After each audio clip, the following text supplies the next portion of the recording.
You could start the recording. Thank you so much. Good morning, everyone. Welcome to the February 4th Marine Conservation League Land Use, Transportation, and Water Committee meeting. We are about to get started. So Warren Wells is here. He's going to provide us some information on the Alto Tunnel proposal to reopen the tunnel for the North-South Greenway connection.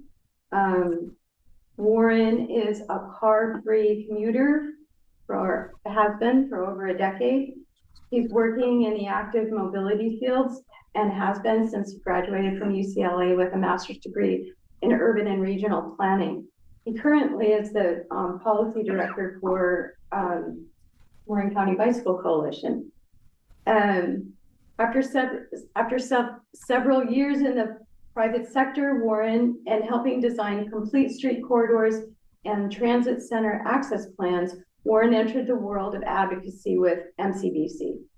There he directs the organization's advocacy around safer roads and pathways, pushing for better bicycling infrastructure for people of all ages and abilities.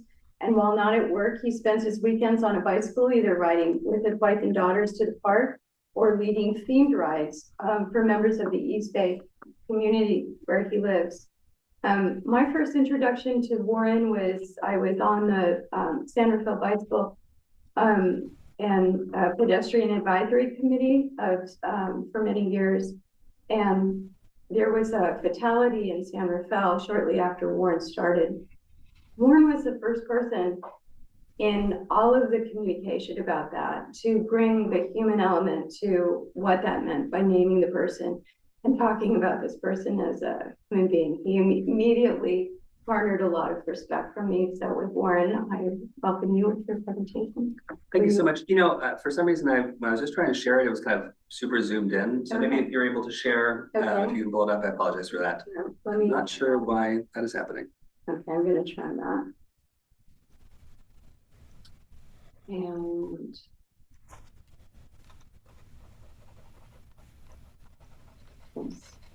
just 1 second.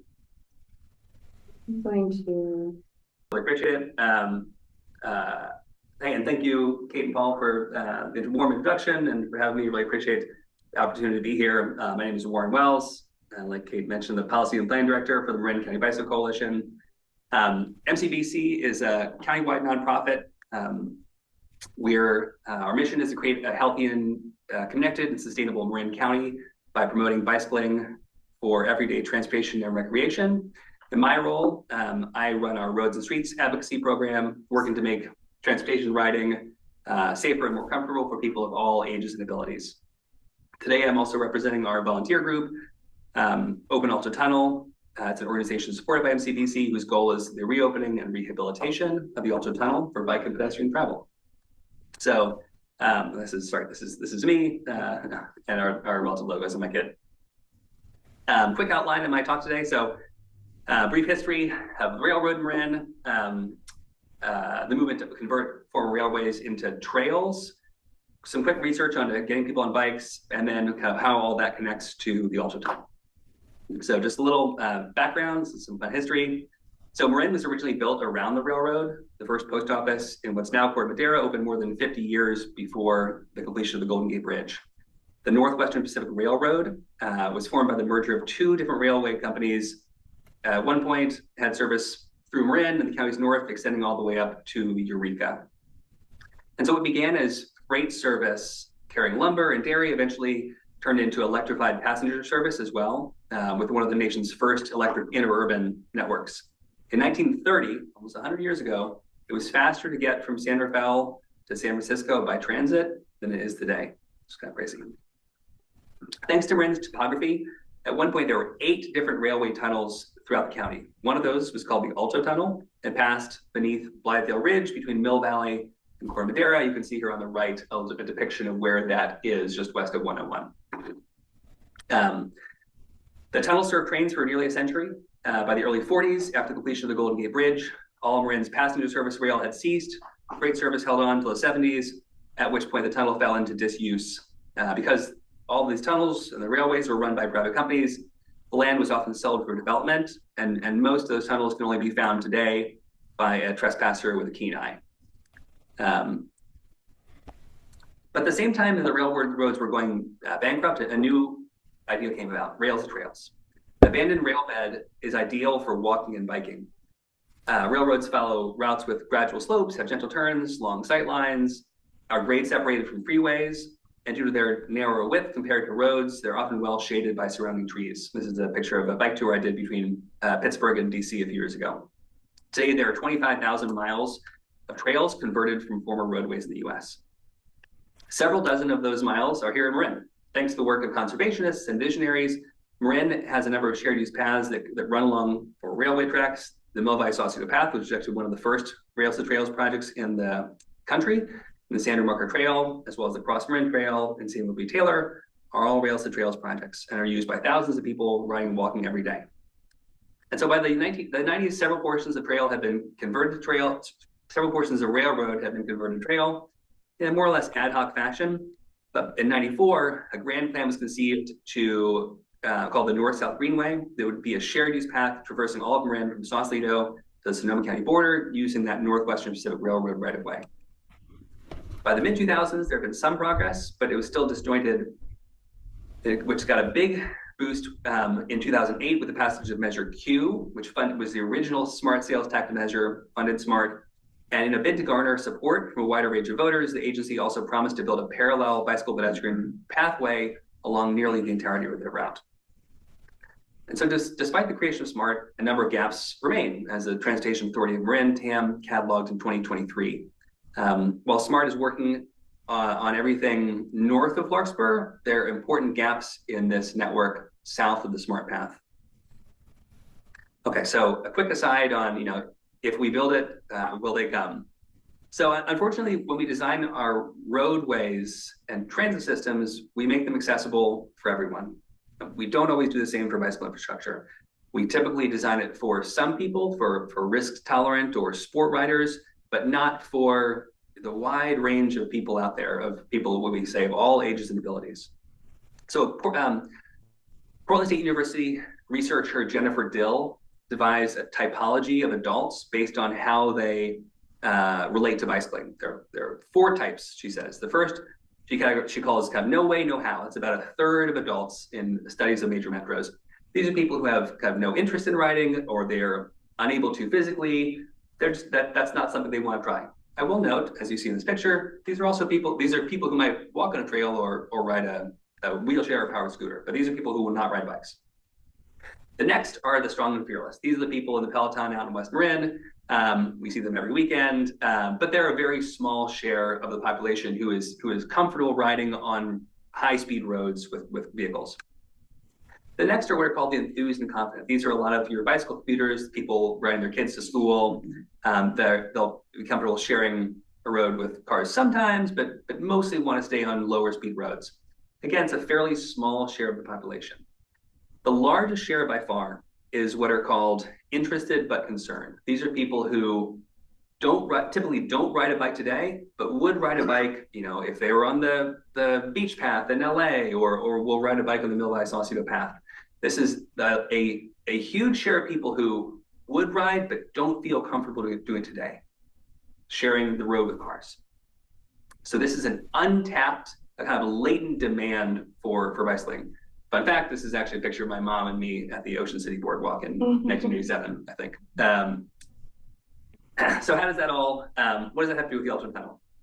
So the simple fact is that walking and biking between southern and central Marin today does not work for the majority of Marin's population.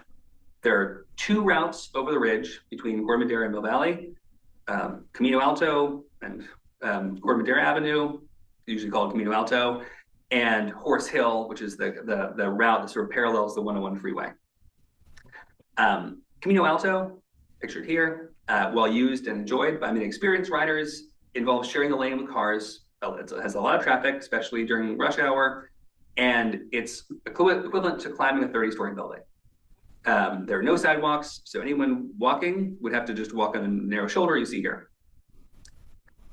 Horse Hill is while preferable for most transportation riders, is far from accessible for everyone. It also involves sharing a lane with cars for most of the route.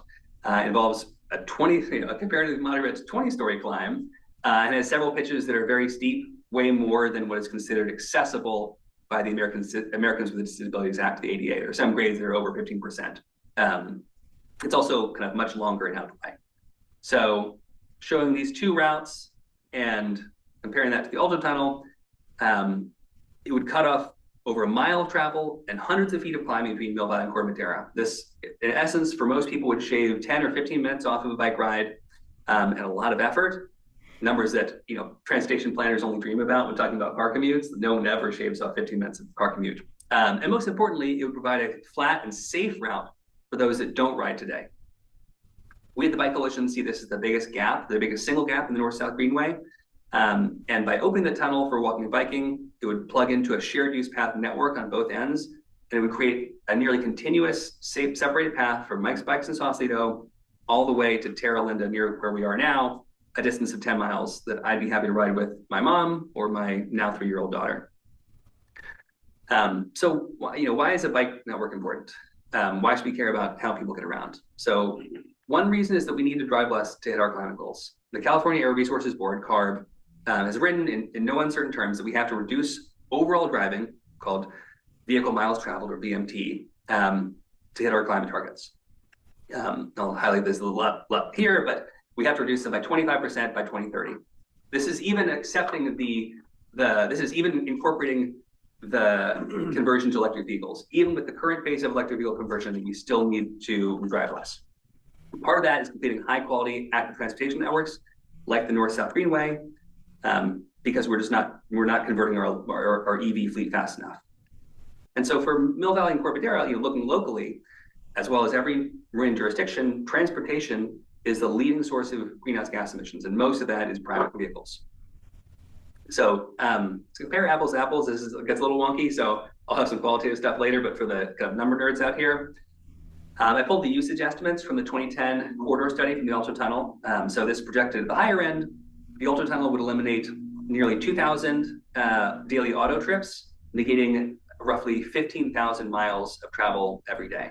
So what does that mean?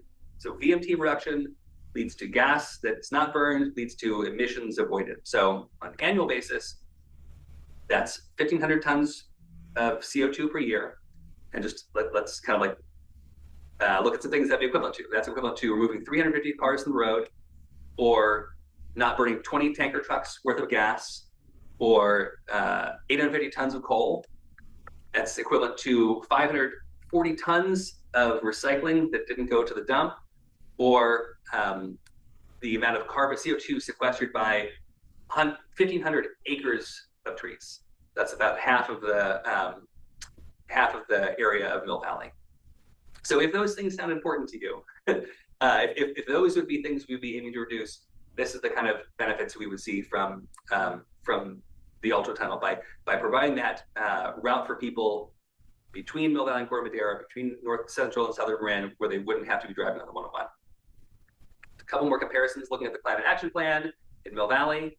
This would be equivalent to the combined emissions reductions of building every project in their bike plan, having a zero emissions city vehicle fleet, electrifying municipal buildings, as well as requiring electrification for new buildings. So again, if those are policies that we all care about, opening Alto Tunnel would combined, per their analysis, accomplish all the same greenhouse gas reductions, so all those things. Collectively, it would be the Alto Tunnel would make up about 20% of the emissions reductions proposed in Mill Valley's transportation section of their climate action plan. And there are other benefits. Even if we could all just drive EVs, would that solve the problem people complain about most? Unless we give people a better option for getting out of the car, more driving means more traffic and less parking for people who need to drive. I want to touch on one other thing, since different things are interesting for people. Recent research has shown that microplastics are ubiquitous in the environment, and one of the biggest sources of those is from car tires. These tiny particles from synthetic rubber, which they wash off roads into waterways where they're consumed by sea creatures and eventually into the people who eat them. One really kind of crazy estimate found that roughly 3/4 of ocean microplastics are from tires. And unfortunately, this problem is actually only getting worse with electric vehicle electrification, as EVs are heavier and wear down their tires faster due to the weight over the tire. So providing alternatives to driving, Alto Tunnel would bring about real tangible benefits to our global and local climates. But, it would also engender freedom for those who aren't able to travel by car. I will hear a couple quotes from a video that was produced by Alto Tunnel a number of years ago. This is from Lucy. If the Alto Tunnel were open, I could bike to my acting class, which is in Mill Valley. Kids my age, we want to get we want to get on the bike and be able to go places on our own. This is from Miles. As a person living with ALS, I face daily challenges. I live in Larkspur and commute to Mill Valley where my shop is. If we had the option of riding through the Alto Tunnel, it'd be a complete game changer. Okay, so what would this all entail? Fortunately, we have an example right here in Marin, just 2 miles from the Alto Tunnel. In 2010, the Cal Park Hill Tunnel reopened.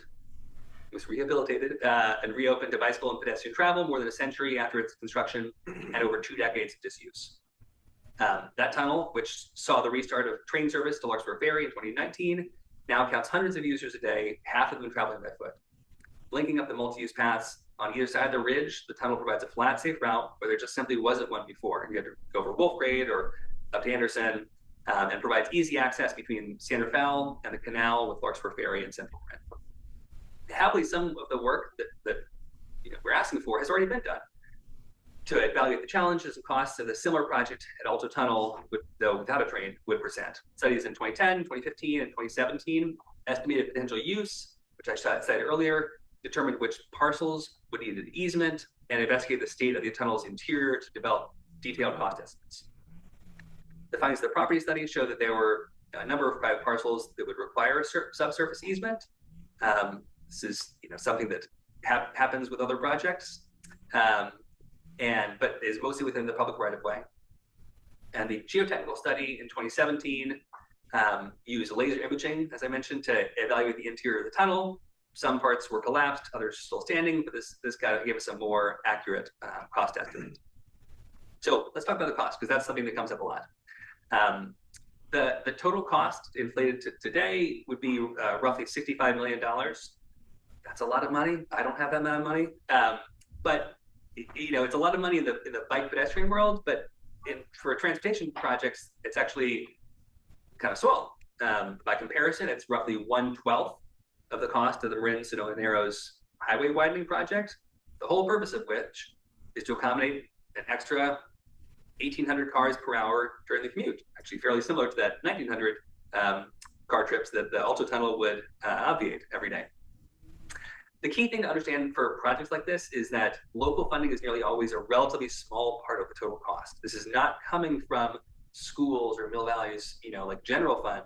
So for the Cal Park Hill Tunnel, which I mentioned earlier, county and local funding made up about 2% of the total cost, with the rest of that being funded by regional, state, and federal dollars, taxes we in Marin had already paid that were then brought back to Marin. To use the example, that nearly $800 million for the Marin-Sonoma project is not being funded by Petaluma and Novato. It's state and federal grants that have competitive funding that come back to projects just like this. So just to use another example, in 2022, Santa Cruz County, roughly the same population of Marin, won $115 million for a Rails to Trails project that had been developed to the point where it's ready to apply for grants. So basically, Santa Cruz got 2 Alto Tunnels worth of projects where Marin got table scrapped because they had aimed high and done the work during the first Trump administration. So they were ready when the money was coming out in 2022, and we didn't. So the key takeaway that I want to leave people with is that this isn't a project that would cost Marin and Mill Valley or Corte Madera $65 million. If we were successful in winning a construction grant, we would be bringing that money to Marin, which would pay the salaries of planners, engineers, surveyors, construction workers, and all the service workers who accommodate them, who are then paying taxes back into Marin, building the tax base. Okay, so close to the end, I want to address some common objections, and then we can take some questions. So, should we spend the money on something else? Is there something else we can do with that? It's a good question, but again, like I mentioned, there are grants specifically made for big transportation projects. So we wouldn't be piecing together a bunch of small grants that would fund like a bike lane here or a small path here. You would be going after the big 50, $40 million, $50 million grants that simply wouldn't pay for these other projects. And like I mentioned, this isn't offsetting local funding. This would only go forward if we were successful winning one of the competitive grants. I hear this, isn't there a slope in the tunnel? There's like a 1% slope in the tunnel. It's the same as the Cal Park Hill tunnel. It's barely noticeable, very, very, very different from the user perspective than the slopes on Camino Alto or Horse Hill. The High Road and Horse Hill, which are named for their slopes. Is the tunnel too narrow? I heard someone saying that, oh, it's way too narrow at 11.5 feet. Well, that's the same width as the Cal Park Hill tunnel, which in my conversation with the county has had no crashes in there in the now 15 years it's been open. And 11.5 feet is actually about 40% wider than the paved portion of the Millby Sausalito path just south of that. So it's more than wide enough to accommodate the amount of the travel that would be going through there. Are there homes above the tunnel? Yes, there are, especially on the Corte Madera side. So this would be something that would need to be planned and addressed were a construction project to go forward. But I think we see potential benefits here in shoring up this tunnel. Among Marin's rail tunnels across the county, nearly all of them have seen a cave-in or partial collapse at one point. Actually, the Alto Tunnel had a partial collapse in '82 that destroyed a home. There was a collapse on the Puerto Suelo Hill Tunnel, which killed a firefighter in the '60s.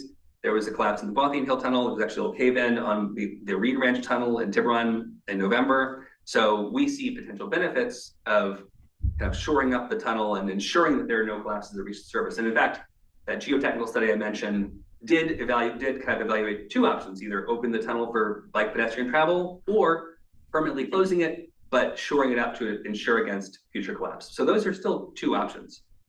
Who would want to walk in a dark, damp tunnel? Well, I've heard this floated around before. I think anyone can just walk through the Cal Park Hill Tunnel and see that it is bright, well ventilated, clean, and closes between midnight and 6. So I think the experience of that tunnel is indicative of what we have with the Alto Tunnel. With Bikram and graffiti, like I mentioned, that's not something that has happened in the Cal Park Hill Tunnel, and I don't see any reason why a tunnel 2 miles distant would be any different from that. Aren't there outstanding environmental questions? Great question. I actually saw Mr. John Palmer in the Zoom room earlier. This is something he's brought up, namely that in 2000, Mill Valley kind of issued a resolution saying they support the tunnel, albeit with a number of questions yet to be answered. And I think he and I there are in total agreement. I think there certainly are questions yet to be answered. We have answered some of them, those studies I mentioned earlier, and other questions remain. We're the last ones to say, let's bring out the backhoes tomorrow. No, of course not. We need to do, there needs to be more property rights study, there needs to be environmental study, there needs to be preliminary engineering to see whether this is a project that is feasible, that could go forward, that we should advance. If we find out that there's some problem that can't be solved with any legal or engineering expertise, then we'll be the first ones to say, okay, I guess this doesn't work. If we find that a bunch of homes would need to be taken, we don't want to see that. So we are saying, yes, we want to see further study, and that's what we are asking of the county. So I'll get to our asks here and wrap things up. So in 2024, we delivered a petition to the county urging that the project be moved forward to the next steps, which would be initial design and environmental study. Such a report, which might go to an EIR, would answer those outstanding questions and set the project up to compete for funding if it was deemed that it was feasible to move forward. Our petition was signed by over 2,500 people, including over 1,000 from Mill Valley and Corte Madera. We also have a letter that we've been asking organizations to sign on to, which has been signed by over 24 local organizations and small businesses on both sides of the tunnel. I'll go through kind of the ways you can get involved. I see I'm right at time. You can volunteer at upcoming events. You can join our volunteer group. You can sign our Open Alto Tunnel petition, which is openaltotunnel.org. And like I mentioned, you have an organization you represent. Add logo to our coalition letter. Here's some of the organizations. And we have the Sierra Club signed on just last year. So that concludes my talk, and I'm happy to answer any questions that I really appreciate. Yeah, Paul. I'll Yeah, stop sharing. first of all, thank you, Warren. That was a great presentation. I want to say personally, I'm all about adaptive reuse. And this is a good example of adaptive reuse of a resource we have. I had a question. What's the distance that we're talking about here? It's about double the length of the Cal Park Hill Tunnel. I think it's 20. Yeah, I think it's about 2,500 feet. Yeah, because I like the fact that we have an example already in place in the county that's been successful. And people feared about crime and such, and that has not come to fruition. So that's great. My question is that with the funding needs for this project, how have you sort of worked your way around what's going on at the federal level and the uncertainties about money, particularly for projects like this that sort of like are about sustainability? I hate to say that, but that's just the lens is not there. Yeah, 100%. I think that you would have to be. No one has any illusions about the federal government having an appetite to fund projects today. That is very clearly the case. And like the main grant program that was funding projects like this during the Biden term, what is currently now is being renamed BUILD. It's a federal grant program that has certainly moved away from trail projects. They have no appetite in it. That being said, what I mentioned with the Santa Cruz project is they were doing the prep work on that project, the local prep work, which doesn't take tens of millions of dollars during Trump 1. So that when the IIJA happened in 2021, and we had a big budget surplus in California, they were ready to apply for that funding. So if we had been doing that work in 2016, 2017, 2018, we might have gotten that money instead of Santa Cruz. And so, if someone wants to take the opinion that things are bad now and they'll only get worse forever, okay, that's an opinion. I'm not saying you're saying that, but someone might feel that way. But we can't be that pessimistic here by Coalition. We have to be optimistic. We do believe that there will be an end to the Trump administration, and that there will be another federal administration that is more pro sustainability and active transportation and walking and biking after this one. And so what we are asking is that we be ready and not wait until that happens. And then if we started working, then we might miss it again, depending on where national politics go. Great, thanks. And then I'm going to go to Nona first, and then Larry in the room. Nona? Am I up? Yes. Okay. Yeah, I have a question really about your slide on the classes of bikes who would use the tunnel. I think you have to separate. You can't average out classes for one thing, because you have to change them by day of the week.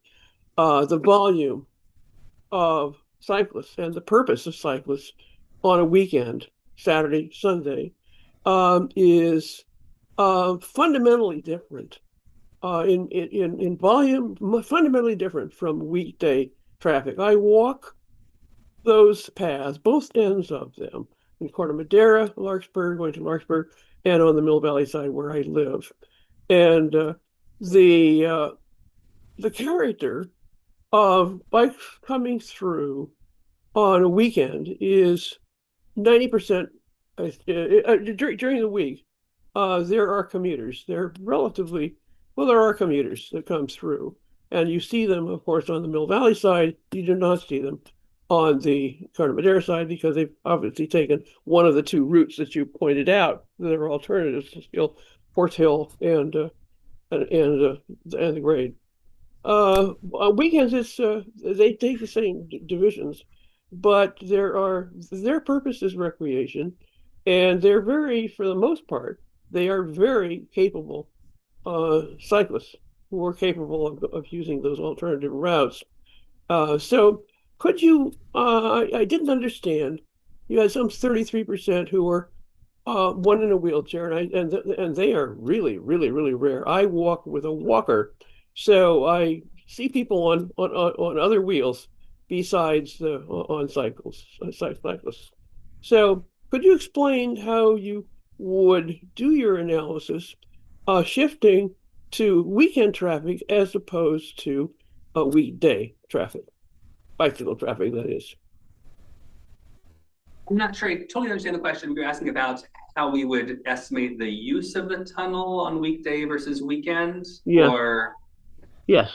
I mean, so that was something that was that those numbers I cited. Those are from a 2010 study done by Alta, which is a kind of one of the foremost bicycle pedestrian planning I'm firms. familiar with him. Yeah. Right. Okay, just for everybody else who may not be. And they those estimates that they reached, that kind of daily average daily traffic, was based on observations of the corresponding pathways today, and then kind of looking at research what happens when you link pathways up. So again, I don't. I have to look in the appendices to see if they had an estimate for like what that you would be on weekday versus weekend. I don't have those off the top of my head. I have those back at my house. I'd be happy to send those to you. But yeah, I mean, it would never be so much that the pathway would be overwhelmed. I mean, multi-use pathways can see far, far, far, far more traffic. I mean, the Millbank Sausage pathway is the most used path in Marin. You can still have a whole lot more people. I do want to address some issues. We certainly are, kind of aware that there are plenty of people, there is like also behavior on the pathways, certain people riding too fast, either kids on e-bikes or adults on road bikes riding too fast. Those are things that we're, separately working to address. And the Alto Tunnel is kind of tangential to that. And, frankly, a lot of the recreational riders may still ride over Camino Alto because they're looking for a climb. That's what they're doing. That's the purpose of what they're doing. But we see the Alto Tunnel is really addressing all those people who see that hill as a big barrier, and who might already be using the pathway, and having a level connection would get them through. Okay. All I'm suggesting is that you really need to do this. The character, that is to say, the character of people on the trail, non-bikers and cyclists on the trail, is fundamentally different in three different spots. One is from the Mill Valley Sausalito multi-use path up to and past East Blythedale to the point where they turn off to the other routes. The characters there for someone on foot is very different from what it is like after you leave.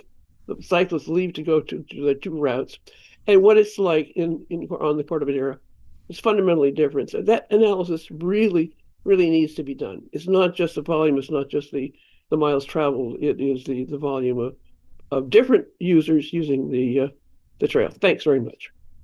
Thanks, Jenna. Larry? So Warren, I want to question two numbers that you had up there. One is the cost of the tunnels. I was there in 2017, and I recall that what we did not talk about, what was brought up, was the ingress and egress were not being calculated. And when those were calculated in, it added tens and tens of millions of dollars. And we were seeing numbers as high as 120 million, even in 2017. I went ahead and did some calculations, and the calculations are coming up around 100 to 120 million dollars, to 200 million dollars, excuse me, to reopen this tunnel. But what I was more curious and more interested in is greenhouse gas emissions to reopen that tunnel.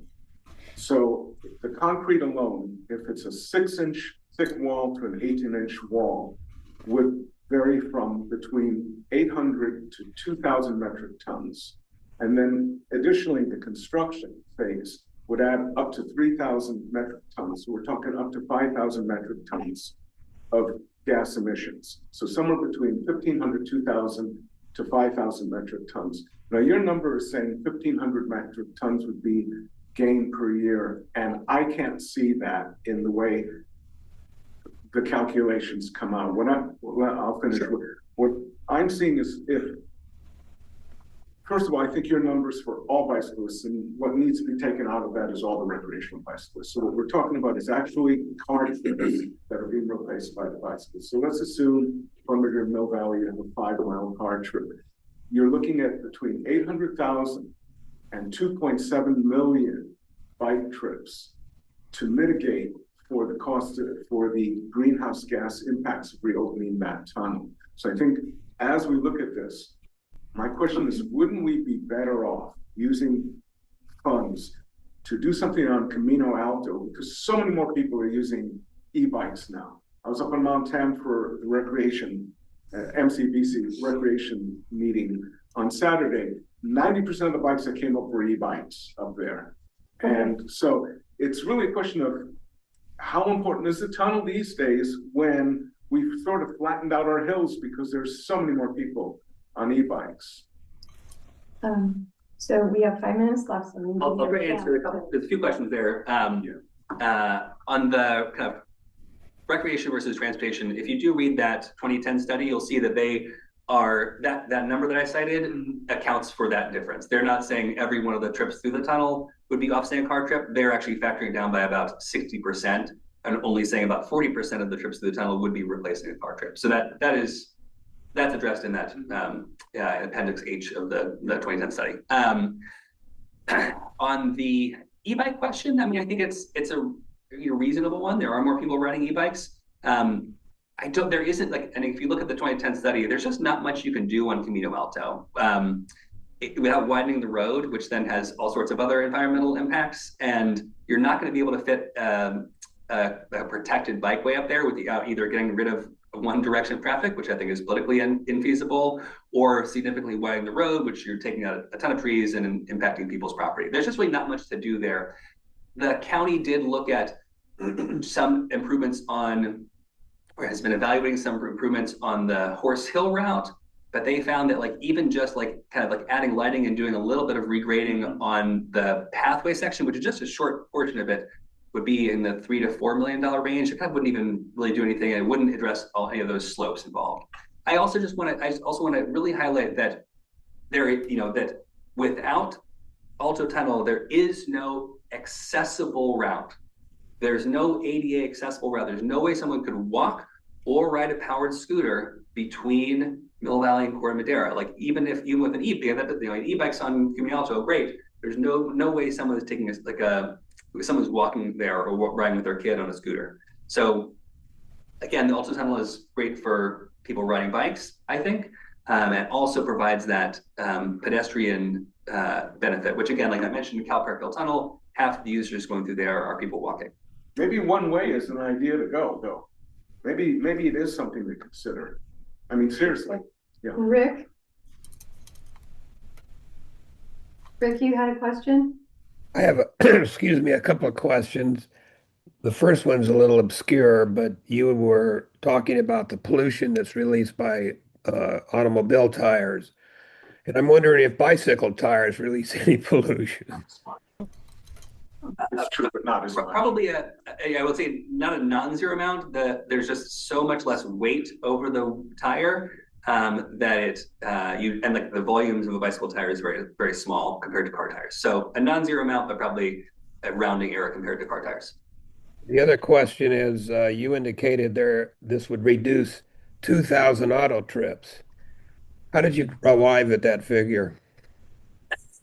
So that's an evaluation evaluation done in the 2010 study by Alta. They looked at the volume on the two connecting paths, made an estimate of how many people will be riding through the tunnel, and then scaled that down by the number that they arrived at, looking at other research saying what share of trips are recreational versus transportation. So I'm happy to share with you that document if you're curious about their methodology. That is an analysis I came up with. That was a consultant that was retained by the county back in 2010 to provide that estimate.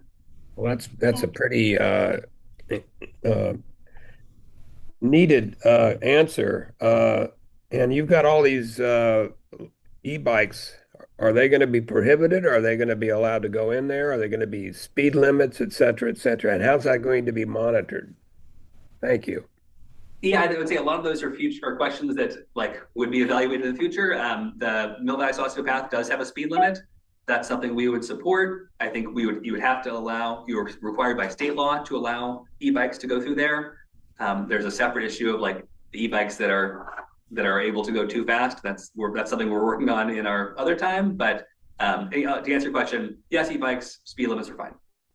So we have just a couple minutes left. Jill, you're next.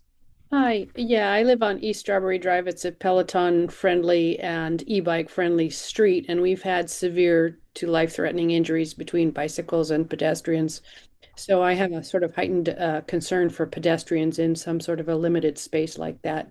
Can they be physically separated from bicycles? You, given the width of the path, you probably couldn't fit any physical separation there. That said, I think some amount of kind of traffic calming, bicycle traffic calming would be very warranted. And I will say that we are not aware of any collisions or injuries that have occurred in the Cal Park Hill Tunnel, where again people are riding much more slowly than they do in kind of a wider open space like on a roadway. And last, Mike? Hi. Um, uh, Warren, you mentioned there's two options, filling or boring. And in the filling case, I wanted to basically have you address the cost of boring or cost of filling. So the alternative to this project would be fill it up and forget it. So the cost of that and where those funds would come from. Yeah, thanks, Mike. So the cost, I actually have to double check that up the top of my head. I think was $7 million, not $8 million in 2017, which I think you'd escalate to around 12 or so million dollars. So around a fifth of the cost of reopening the tunnel to permanently close it and ensure against future collapse or future collapses of reaching the surface. For projects like that, you would have to be seeking different sources of funding. I will say I'm not an expert there, but there aren't the same kind of big transportation grants that you have at the federal level like you do for reopening the tunnel. So that might involve having to look for more local funding for something like that. Okay, so thank you so much, Warren. I don't see any other hands. And I'll just leave my email, just put my email in the chat. Yeah, if people want to shoot me an email or have any other questions that I didn't answer right now or want a follow-up, I'll put my email in the chat. It's just warren@marinbike.org. And I really want to thank you both for having me. It's a real delight.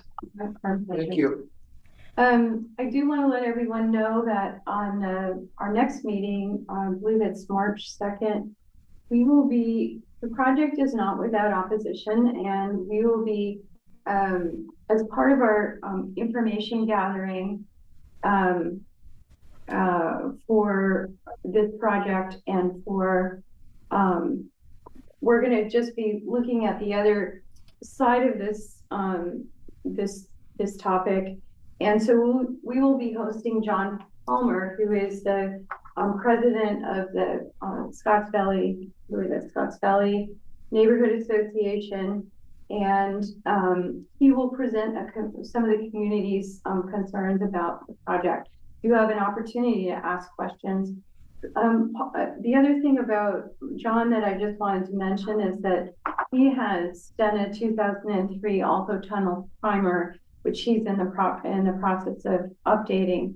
So really appreciate all the information and context that Warren has presented, and also looking forward to Scott's presentation on March 4th, I believe. Yes, March 4th, and he will be presenting at 11 a.m. We'll be giving that information. Warren, thanks so much. Really appreciate that. So we have up next, we have Kathleen Sullivan. Kathleen is going to present information on the local public transit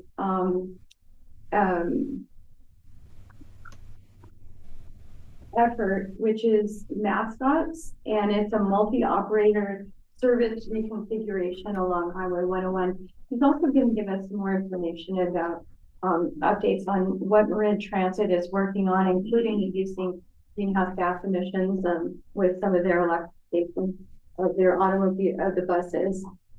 Kathleen will present, Kathleen has 20 years of experience in transportation planning.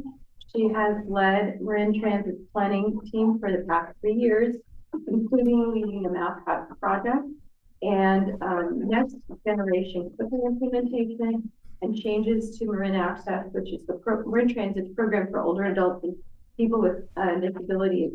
Prior to joining Marin Transit, she led planning for the Alameda County Transportation Commission and worked for Nelson Nygaard Consulting Associates. Kathleen has a master's degree in city planning and from the University of California, Berkeley, with a transportation and land use concentration. So Kathleen, if you want to, please feel free to bring up your presentation. And I have a backup if you want us to do it. I can also do that. But Does that work? There we go. It's perfect. I just Great. also wanted to say, I did see this presentation about a year ago, and I was just really impressed by the amount of coordination and that's going on between the different transit agencies right now. Kathleen did a wonderful presentation then, so I'm so grateful that you're here to let us know, give us an update on what's going on. Yeah. Thanks for the invitation. Glad to be here. I did make this sort of a wide-ranging presentation on Marin Transit and some of our current efforts. So I can always go into more detail if you want to on some topic.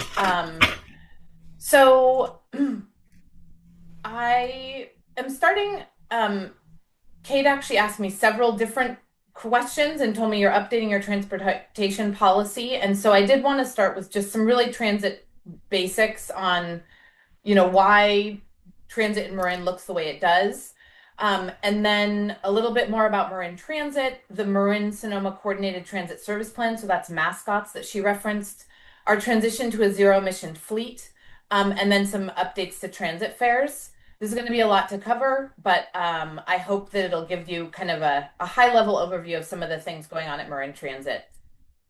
As you know, some of this is really obvious, but I think worth stating that transit exists to get people where they want to go. So there has to be a market for transit to serve. And there's a lot of factors that play into where transit thrives, where public transit's able to offer really frequent service, and where it offers less frequent service. So population employment density, socioeconomic characteristics, jobs and job density, land use patterns, and where major activity centers are and travel flows between them. Population and job density are the most important by far. Density is really, if there's a really high concentration of density in one place, it makes it pretty easy for transit to serve. The more dispersed the land use, the harder it is for transit to serve effectively. So you see this little diagram, if you have this type of land use, so on the right-hand side, this top, 45 to 90 residents per acre or 25 to 50 jobs per acre, you can offer really frequent service and people will actually use it. As density goes down, it's harder and harder to provide service that really works. Obviously, larger markets support more frequent service. Smaller markets, less frequent. We also know that frequency is really key to attracting riders. You wait less, you travel consistently, you can make connections easily. You just have that sort of travel security that another bus is coming soon. So the general rules of thumb, hourly service, most people will not choose to use service this infrequent, although there are cases like commuting to downtown San Francisco on a Golden Gate bus or on a ferry. There are cases where choice riders will still use that service. 30 minutes is kind of the tipping point where the discretionary riders begin to use this service, not just transit dependent riders, but discretionary riders. And then 15-minute or better service attracts sort of the widest range of travelers cross-section. It is impossible to offer a one-seat ride to every destination that everyone wants to go. So transfers are kind of a necessary part of transit. One of the key planning principles that all transit agencies implement especially bus transit agencies, when they're planning service, is which trips are critical to serve as a one-seat ride and which trips can be served by a transfer, and how do we make those transfers as the least onerous possible. Customers tend to dislike transfers, and the more frequency, the more transfers are not really a barrier to travel. But if you have all of your services trying to make one-seat rides for people, it actually leads to not a great transit network. This kind of illustrates that. Generally, transit thrives when it's on direct routes on kind of high profile corridors where it can travel efficiently down those corridors. Routes that have to travel, sort of loops through little neighborhoods. It makes the route a lot less efficient. It will offer a one-seat ride for more people and more door-to-door service, but they tend to be pretty inefficient routes, and pretty slow for people to use. So it's just a trade-off between these two things that we're always balancing when we're doing transit network planning. So just to apply some of those general principles to Marin County specifically, Marin is hard to serve with transit. It's most of Marin County is suburban and rural with a relatively limited roadway network. A lot of local roadway connections rely on Highway 101. So Highway 101, as you know, serves as kind of our main street and a regional connector through the county and to other counties. It's not particularly transit friendly, the 101. A lot of our buses have to travel on the 101 because it's the only effective way to get from point A to point B. And that street connectivity issue is one of the main reasons for that. Despite these factors, Marin County is actually served by a really rich range of transit. We have much higher transit service than a lot of counties of comparable density and demographics. We have a half-hourly peak train. We have a very robust local bus network, again, compared to other counties of our makeup. We have community buses that are sort of more neighborhood circulators. We have rural buses, our stagecoach that goes into West Marin. Golden Gate offers regional bus service, which is all-day services to and from San Francisco, as well as peak-hour commuter buses and ferries. So how does that frequency breakdown that I talked about earlier apply to Marin County? Hourly service, we have those regional services that Golden Gate offers. We have our community services, kind of the neighborhood circulators, our rural service, and then SMART does offer closer to hourly service midday, whereas they only offer half-hourly service during the peaks. Most of Marin Transit's local service is 30-minute frequency. And then again, SMART offers that 30-minute peak frequency. The only places where we're able to offer 15-minute or better service is in the Canal, which is a fair share of our ridership comes from the Canal District in San Rafael into and around downtown San Rafael, where our main San Rafael Transit Center hub is. So really the takeaway here is we in Marin County have pretty high service levels given the density of the county. And we also have this unique factor of the major destination of downtown San Francisco, which is obviously much higher density than Marin County and does allow Golden Gate to offer some commute and regional trips that go into that one kind of dense point in Civic Center and then in downtown. That said, the San Francisco commute market has changed dramatically since the pandemic, and Golden Gate, as I'm sure you've seen, has also shifted a lot of their service. So getting into Marin Transit, we offer a variety of services in Marin County. We have our local bus service, our community shuttles, which I've talked about, and our rural stagecoach. We also have a Muirwood shuttle, which is operated by Bowers and done in partnership with the National Park Service. We have supplemental school service that offers service to school sites timed to the bells, so really trying to get those students to schools. And then we offer a variety of services for seniors and or older adults and people with disabilities, our local paratransit service, and our Marin Access services. Our local bus service has 17 local and 2 rural routes providing service across the county. Yellow School Bus, we also support Yellow School Bus programs, so that's different than our supplemental school service. Those are actually yellow buses that are exclusively dedicated to schools, and then the Muirwood shuttle. The Marin Access programs and services are for Marin County residents age 65 plus, and then there's sort of a subset of services offered for people with disabilities. I'm not going to go into this in detail, but I can come back to it if you have questions. Just a bit about our demographics. About 75% of our riders are low income. We do have a sort of a diverse base of language spoken at home, and a fair share of our riders don't have access to a household vehicle. I just wanted to touch on ridership. It's interesting to observe that, so this is annual ridership for the last fiscal year. Marin Transit had over 3 million trips taken on our services. And that's compared to about 1.5 on Golden Gate Ferry and 1.5 on Golden Gate Bus, and about 1.1 on SMART. I think it's just worth noting that sometimes those regional services are perceived as larger services, but we are in fact carrying twice as many riders as the ferry and twice as many riders as the bus. This kind of goes into ridership by route. I won't go into this, but a lot of our Marin Transit routes are comparable ridership to some of the Golden Gate trunk routes like the 101. So Marin Sonoma Coordinated Transit Service. This is one of the exciting things we took on in the last couple of years, coordinating with all the transit agencies in Marin and Sonoma counties. So you'll see all of our logos off here on the right.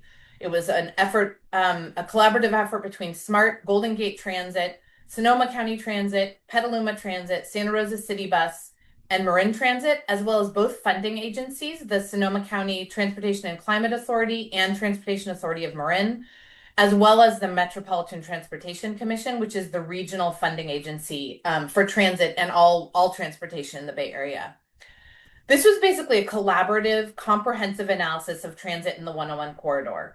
This had never been undertaken since SMART came into service, so it was really opportune once we'd kind of recovered to a degree from the pandemic to take a really strategic look at how our services are overlapping and where we might be able to create efficiencies and a better network for use our resources as wisely as we can collaboratively to provide high quality transit service to our riders.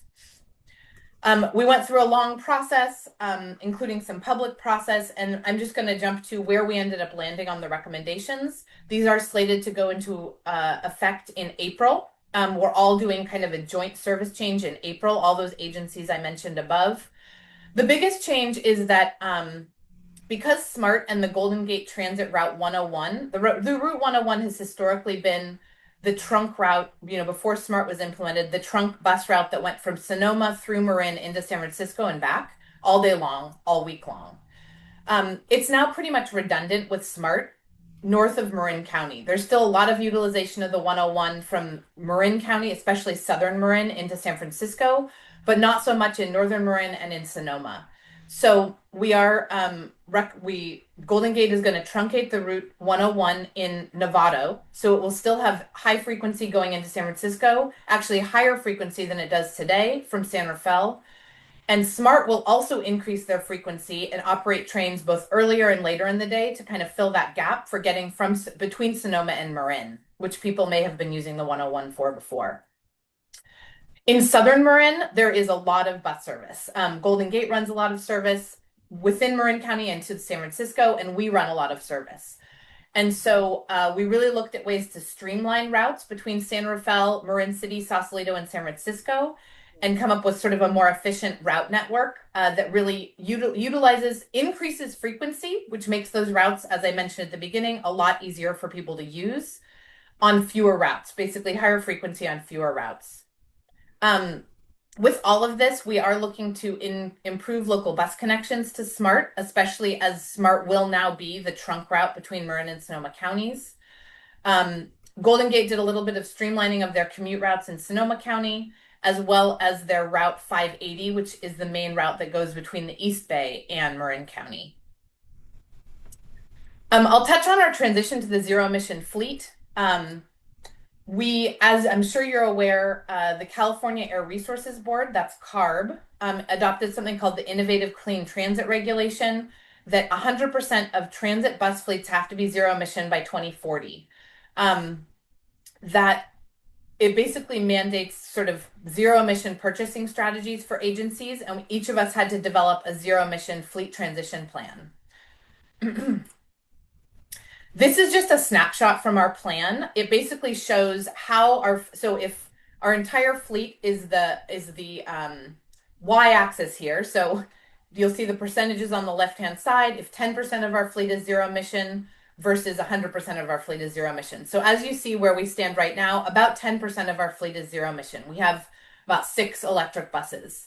Over time, you'll see that green bar at the bottom is going to go up as we gradually transition out diesel buses to hybrid buses and gasoline buses. You'll see completely sunset by about 10 years from now.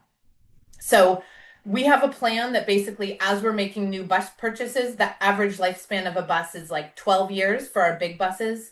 So every time we have to purchase new buses, we're gradually purchasing more electric vehicles over time. One of the big things that's needed for that is a place to charge and maintain those buses. So we have a site up in Novato called Rush Landing. It's just north of the San Marin Smart Station. Currently it's ultimately planned to have overnight charging for 24 fixed route vehicles. Right now, we just have a couple chargers that are used to charge those 6 buses we currently have. At full build out, it'll be able to charge 24 fixed route vehicles. We purchased a site at 1075 East Francisco in 2023 in San Rafael, which I'll talk a little bit more about. That's going to be our main hub for maintenance and operations of our zero emission fleet. And then we do have a site that we've mostly used for our Marin Access services. So the smaller shuttle vehicles that serve our older adults and people with disabilities. And that will also be solar. It has solar and will have overnight charging for demand response vehicles. It is costly to transition our fleet, and the electric bus industry is struggling a little bit right now. And so this is something we're consistently tracking as a region, actually, with other operators in the Bay Area to really understand how we can afford to transition our fleet to zero emission. Although the CARB regulation came with a mandate, it did not come with a whole bunch of extra funding. Electric buses are currently more expensive than traditional diesel buses. So just a little bit more on our new facility. This is a really exciting project for Marin Transit. It's something we've wanted for literally decades and been actively working on acquiring a site for about 10 years. We did acquire a site. You'll see here. It's just southeast of Belém and Belém and the 580, over sort of near the Canal District. It's 3.5 acres. We completed the planning and environmental phase at the end of last year, and we're moving into the design phase this year. This is a sort of a zoom in on the site. We plan on having about 5 maintenance bays, some bus wash spots, 49 buses with charging capability, and employee parking on site. These are purely preliminary concept renderings just to give a sense of what such a thing might look like. We have not done any of the actual design for the facility. We will be getting some public input during this design process over the course of 2026 on what the facility will actually look like. Just a timeline. As I said, we have completed the planning and environmental phases. We're now in design in 2026, and our goal is to deliver this facility and have it fully operational by 2030. That deadline is pretty critical for us to meet that 2040 mandate. If we can't get this facility online, then so it's very mission critical for us. If we can't get this facility online, then it interrupts our fleet transition strategy to really get to that zero emission fleet, which is both to meet state mandates, but also in alignment with goals of Marin County to have less emissions locally. Final thing I'll touch on is just transit fares. We are in the process of transitioning to the next generation of Clipper, which offers a lot more great fare payment options for our riders. The next generation of Clipper will make Clipper much more usable on the Marin Transit buses. And in particular, I'm not going to go through all these features, but one I wanted to highlight is near the bottom here, the group bulk discount program. We will have the ability with next generation Clipper to work with, let's say, new housing developments or major employers to offer bulk transit passes to all of their employees or residents for a high discount. These are sometimes called EcoPass programs or Transit Pass programs. So that's an exciting new feature that we hope can get more people trying transit throughout Marin County. With that, I know that was a lot. I just wanted to give you guys an overview of what's going on, and I'm happy to take some questions. Great, thanks, Kathleen. We do have a couple of questions in the room to start. Paul, you might want to, do you want to take your share of stuff? That's great. Oh, great. Good morning, Kathleen. Thank you very much for the presentation. That was great. And my best to Robert. I'm glad that he was promoted. He's an excellent resource for Marin Transit. So that was great that he was recognized. I had a couple of questions. First of all, the Yeah. 1075 Francisco Boulevard East site, I'm assuming that's not in any way replacing your operations on Kerner Boulevard or your storage and fueling up at Rush Creek, correct? Correct. And so but it's strictly vehicle maintenance and storage, right? And fuel and charging. That's what you have in Correct. mind for that side? Okay, great. And then the second question I had is when the Northgate Mall redevelopment project was going through the process, one of the major concerns was, given that that's a 43-acre site with a town center in the middle, there was interest in making sure that there would be access and or an opportunity for Marin Transit to have a stop or two within the site. Do you know if that's been resolved? No, in some way. So we have been working with San Rafael to maximize bus access to that site, but our buses are not going to actually enter the site. I see. Um, Okay. yeah, and it is, to be totally honest, it's a trade-off. On the one hand, it would provide kind of that door-to-door service for some of those new residents. On the other hand, it slows the bus down to go actually into a site and come back out again. Um, we could not find an efficient way to working within the developer's plans to have our buses access the site beyond just at the street and not really bog down some of those routes. Some of the routes that operate through there are some of our highest ridership routes. And so we didn't want to slow them down too much. Thank you. Kathleen, as a follow-up to that question, I'm just wondering if Marin Transit were able to be contacted early on by developers who are planning master plans, like the Fireman's Fund site, or Northgate before all of the buildings had kind of been planned for that site. If Marin Transit were early on in the planning processes of big developments, how do you see that might change I'm really interested in your EcoPass for both large employers and large developments. And so I'm just wondering how Marin Transit's planning where in the planning process would it be great for Marin Transit to be able to be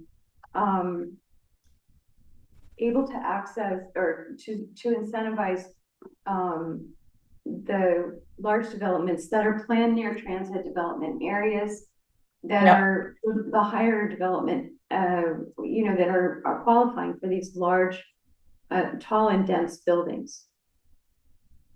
Yeah, great question. We consistently work with our city, so we generally don't get contacted by developers. That has historically that has not been the norm. It's not that it's never happened, but it's not been the norm for the developer to contact us. We usually rely on the city to tell us when there's a development proposal that's pending. We have been kind of consistently working with our cities. I work closely with the planning directors at the cities to understand when projects are coming down the pipeline so that we can get involved early in the process. And we are very excited about this EcoPass option. Again, it's not live yet, so we haven't been able to really roll it out in any official way, but we are excited as an option to offer developers and cities to get their residents really low cost or free access to transit. I'd say taking even a step further back, the biggest challenge we have with development proposals is the actual sites they choose. So these sites are on the periphery of our service area and much harder to serve. If there was a new building built in downtown San Rafael, those people would have exceptionally good transit service. They'd have all of our bus network plus the Golden Gate buses plus SMART. But if you have a site built like at the Buck Institute in Novato, up a hill at the very periphery of our service area, it is much harder for us to serve effectively with transit. We talk a lot of people often say, well, can't you just run a shuttle? But the fact is that there's no way to run a really high frequency shuttle that's actually going to have the ridership. The best way to have people ride transit in new developments is to put the developments next to where transit is already, has high frequency. And so I'd say that's actually like the biggest problem comes before a development has even been proposed in more the land use planning arena, of how do we identify developers who can develop sites that are in really transit rich locations. Are you familiar with the 700 Irwin project? So with yeah, that, go ahead. so in terms of accessible transportation, Marin Transit services, those folks would walk over to the new transit center to access buses. Is that correct? Okay, because There is. no way. Yeah. Go ahead. No, go ahead. I was just wondering. Go ahead.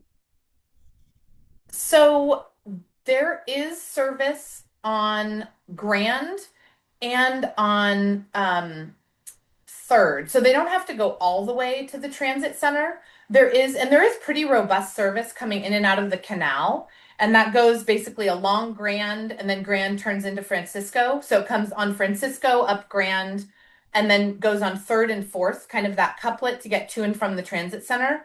So there are stops that have pretty high frequency service on Grand and Third, and Grand and Fourth, a little bit less so, but that Grand and Third intersection has pretty good service. As well as some of the buses travel on Second. So there are on those few blocks there are some options to get over to the transit center, but if someone is able, they're likely just going to walk over to the transit center because there they have access to almost every route in our system, plus Golden Gate. I'm gonna keep asking questions until I see some hands raised. So what's the update with the transit center, and is Marin Transit have any plans? Are you part of that planning process, and do you have some big changes, any changes that will come once that transit center is built? We have been working, so technically that land is owned by Golden Gate, and they are leading the planning process for that. And they have gotten a little bit bogged down in some regulatory issues with their environmental process. So I don't currently have an accurate timeline for when they imagine they're going to pick up the planning for that again. That would be a question for Golden Gate. We have definitely been very involved in the process. Because we actually operate far more service out of the transit center at this point than Golden Gate does. In general, we've worked really closely with their design team to make sure that we have really good circulation. And I think there are some ways in which we'll be able to get some better, more efficient operations in and out of the transit center. There are, I would say, a couple of the challenges with the transit center is that 4th Street, so the transit center is now going to be between 3rd and 4th instead of between 2nd and 3rd. So 4th Street's a pretty tough street. Everyone wants 4th Street to be everything. And it's narrow to begin with, and it's a commercial corridor, and it's a pedestrian corridor, and they want it to be there is actually a class 4 bike facility currently proposed by the city of San Rafael. That is probably our biggest risk, is to get big buses to turn, you need pretty wide turning radii, and that for the first proposal for that 4th Street cycle track would have actually impeded our buses' ability to circulate from Grand over to 4th and into the transit center, which some of our buses have to make that movement to be efficient. Otherwise, you end up having to go around the block multiple times in what is a very congested area, and you could easily lose like 10 or 15 minutes on a bus route just by trying to get in and out of the transit center. So I'd say circulation, and for us, there's literally no location in all of Marin County more important for buses than the streets around the transit center. So to the degree we can have buses as the highest priority and bikes second would be very advantageous for our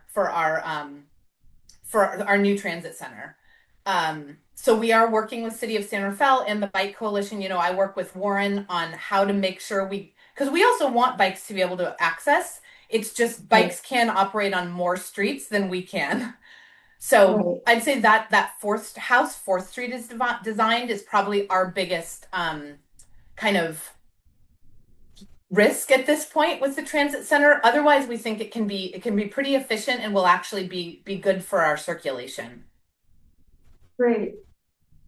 And so I'm going to wait. Does anybody else have a question? I'm going to keep asking them if we don't see any. The yellow school bus,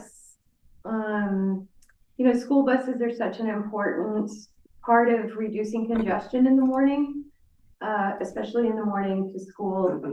Can you just tell us why, how Marin Transit has taken over the 5 buses and how you chose which routes or which buses, and then how how students are served by Marin Transit in other ways, whether it's College of Marin or some of the other school districts? Yeah. So TAM, the sales tax provides funding for school bus service, yellow bus service specifically. We help them basically administer those funds and pass them through to school districts. So of those 5 districts, those are the 5 districts that get funding from TAM for school buses. And those funds flow through us, and we offer technical assistance, but we actually only operate one of those services. And in our ideal world, those would be run by school districts because they're able to plan the services that are really directly responsive to their students. And we provide the technical assistance and the help and the financial support for those school bus services. But public transit agencies are actually not in a great position to run yellow bus service specifically. Districts are in a much better position to do that. For a variety of historical reasons, we do operate the Ross Valley yellow bus service, but the other 4 are actually operated by the school district, and we are just a technical partner to support them in providing those services, technical and funding partner. What we try and do with our services, our fixed route bus services, so we are mandated by the Federal Transit Administration that all of the services we provide and that we use federal funding for has to be open door. It can't be exclusive to any population. So all of our services are public. Anyone can get on and get off. So we do offer what's called supplemental school service, which is the 600 series. So any bus number that starts with a 6 and has 3 digits is called a supplemental route. And we basically run those kind of layered on top one of our local standard fixed routes, just to provide a little bit of extra capacity that's timed specifically to the school bus times. So there's, again, 4 routes that we currently offer that are supplemental school service. And then we also have some of our regular community routes, or local routes are timed to go to, or I should say, designed that we serve schools, like the routes serve schools, and we can't perfectly time to the bell times, but we do the best we can to make sure that students are able, without too much delay, able to use those routes. So I'd say those are the 3 ways we support schools. I should say elementary and elementary through high schools. We also have a partnership with College of Marin. All of their students have access to a free bus pass, actually. And a fair share take advantage of that. And we do try and offer really robust service to the College of Marin campus, especially the one down here, a little bit less so the one up in Novato, the campus, but we do have a good partnership with College of Marin. So that's great. And I was thinking that SMART has a program where there are now the fares for young people under 18 and older adults, I think it's over 65, where they're riding free. Yep. And they've extended it for another year. I'm wondering how that fits with the next generation Clipper, and when you get on and off the bus and are there any plans for increasing the amount of routes that have some sort of transit incentive for younger and older populations? Yeah, so currently, so we don't have any new plans, but currently all youth are free on Marin Transit during the summer, June, July, August. And if you're low income youth, you can have free access to transit the whole year. So those are the big youth programs we currently offer. Um, for students who aren't low income, we believe that we do get some of our operating revenue from fares, and we believe that it's the right balance for those students who can't afford to pay. It's only $1 per ride. For those students who can't afford it to pay for their bus trips during the year. We also do have some overcrowding concerns for if we were to just do sort of open door, any youth can get on the bus for free all year round. We already have overcrowding, even charging for the service for youth, that we could actually have some just challenging capacity issues. We are trying to balance, providing transit service for a lot of different user groups, both youth and, riders who are getting to their jobs or whatever it may be. So we can't always put enough buses on a school route that it could provide for any student who might want to get on during those times. So it's a little bit of a tough situation because of course we want ridership, but we don't want overcrowding where it actually is providing a lower quality of service for the general ridership. So yeah, those are the current programs. I do think SMART's program is still kind of on a pilot basis. It was extended for another year, but I don't know that they've adopted that as a permanent program. So I think we're all just going to be monitoring these programs moving forward. I don't think that Clipper specifically is going to affect any of those programs. It'll make it a little bit easier for us to administer some of our youth pass programs, but it's not going to have any actual fare policy implications for free youth or seniors. Oh, and I didn't speak to older adults. We also offer free transit for low income older adults. And a pretty discounted an older adult and anyone over 65 in Marin can get a pass to ride our bus unlimited for $20 a month, which we think is pretty affordable. Okay, last question. Just about the east-west routes and Marin Transit's service options for folks that want to go out to Point Reyes or other places along the Marin County coast. Tell us about Stagecoach, if that's still the Stagecoach is still operating, and any other maybe challenges or plans for the future for that kind of transit. Yeah, we don't have any. We still have two coach routes. Those have been in operation for many decades, and we have no plans to change those substantively. So there's a route that goes sort of from southern Marin, from Sausalito over into southern western Marin, and then one that goes from San Rafael over to Point Reyes. So those two routes operate today and will continue to operate. We sometimes make tweaks to the schedule and things if we get input from people that would be helpful, but we don't have any major changes planned to change the overall approach for those routes. The other service that we do offer is a couple of shuttles. So those are basically on-demand services. So you have to call and make a reservation. They're technically open to the public, although we've really designed them to cater to an older adult or disabled population. But technically they are open to the public. You have to call and make a reservation, and then you actually get picked up at your door, and you're taken to in West Marin and taken to major shopping destinations in central Marin County. So again, Point Reyes to San Rafael, and southern Marin County or southern western Marin to like Bolinas to into the eastern part of Marin. And those are once a week, and maybe either once a week or twice a month.